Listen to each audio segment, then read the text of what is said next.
Sorkin plus Chastain plus poker equals Aaron's happy place.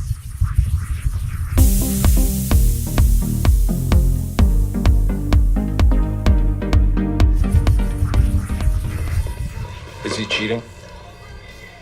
No, How would you know? I know. He and Diego aren't in bed together? No. What about him and you? A 52 card deck produces hundreds of millions of random patterns. But every time one of you loses 2 weeks in a row, you're sure something fishy's going on? Come on. Molly's Game, written and directed by Aaron Sorkin, stars Jessica Chastain and Idris Elba. It's about the true story of the Princess of Poker and how her getting involved in big old poker home games had her biting off a little more than she meant to chew. This is actually Sorkin's first directing role. Is it one that pays off? Well, here's 5 things you might want to know about Molly's Game.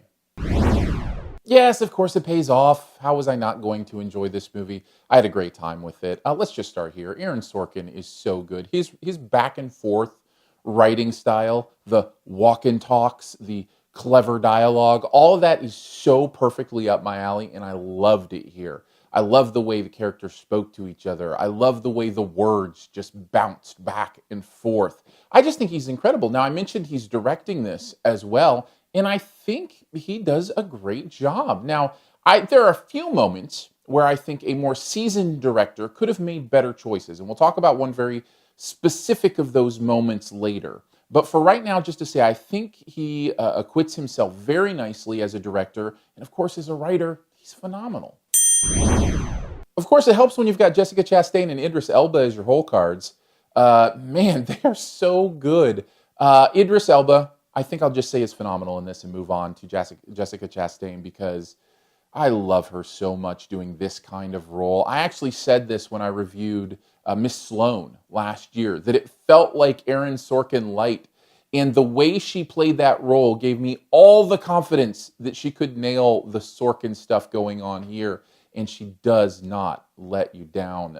She's so good in this, so compelling. Every moment you want to know what she's thinking, what she's going through, what she's going to do next. I thought she handled herself really well. And it's great to see her take these next steps into what could be next for her. I think it's going to be a great career for Chastain. Actually, the main thing I was worried about with this movie was the poker. I'm a huge poker fan. And poker's not easy to get right in movies, but they do here. They do a really good job of both letting the person who knows a lot about poker, like myself, actually watches live tournaments, roots for the players, loves to play, let them enjoy the actual poker that's going on. And for somebody who doesn't really know a lot about poker, now I'm assuming here because I'm not that person, but I really feel like they do a good enough job of explaining the importance of what's going on. Even if you don't understand all the ins and outs of the strategy and those kind of things, you get enough of the big picture that you understand the value, the emotion, the heart of what's important about those poker scenes. Now, this movie isn't 80% poker. The poker is almost few and far between here, but when it happens, I think they handle it really well. I feel like if you did research on the most common points I make in these 5 things reviews, this would be up there. Man, I love a true story, and this is an incredible true story. Now, I know movies are full of dramatic license, right? But at the same time, there's just something added about the fact that there really is a poker princess, that she really did write this book about what happened with this game that she was putting together. The fact that Michael Cera, who plays this, Hollywood actor, is probably based on Tobey Maguire, the actual Tobey Maguire in these games. All that stuff I find really fascinating, really interesting, and it adds a level of depth. It adds a level of investment for me in these kind of movies, and I think this movie uses it to its full advantage. So let's get to the thing I alluded to earlier, where I feel like Sorkin's direction could have been a little more polished. It has to do with narration. I think he's probably so in love with his own words that he doesn't mind that people are just voiceovering them throughout this entire movie. There's more Jessica Chastain voiceover in this movie than I think there is actual acting dialogue on screen. It's a lot. Now, it is Aaron Sorkin, so I almost don't mind. In fact, I'm going to go ahead and give this a yellow instead of a red because I like his words so much that I almost didn't mind. But it is a fair warning if narration or voiceover gets to you, this movie is going to become annoying very fast. Overall, though, I had a great time with Molly's Game. Perhaps it's my love of poker, perhaps it's my love of Sorkin, but I enjoyed it enough to give it a solid A-. Thanks for checking out this Your Movie Friend review. We'll get to the best ever challenge here in a bit. Before we do, though, I'd like to connect further other places.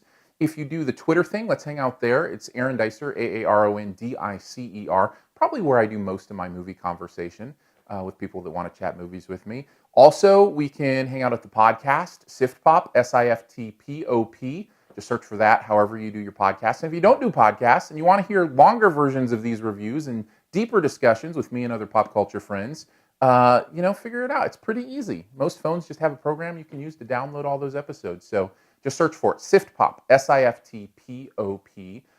Also, here at YouTube, subscribe, comment, join that community. It's a lot of fun.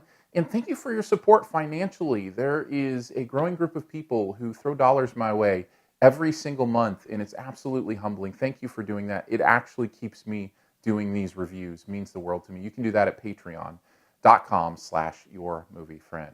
All right, on to the best ever challenge, where you name the best movie ever in a particular category. Also, try to identify my choice. Let's go with best ever movie with a prominent poker scene. So it doesn't have to be a poker movie, otherwise we're all down to Rounders and a few others. But a movie that features a prominent poker scene. I'm going to go with an older movie where the actual poker scene, though many people don't realize it, is what the movie's title is based on. So the poker scene actually brings the movie's roll credits moment to the forefront where they name the title. Also say there's lots of eggs.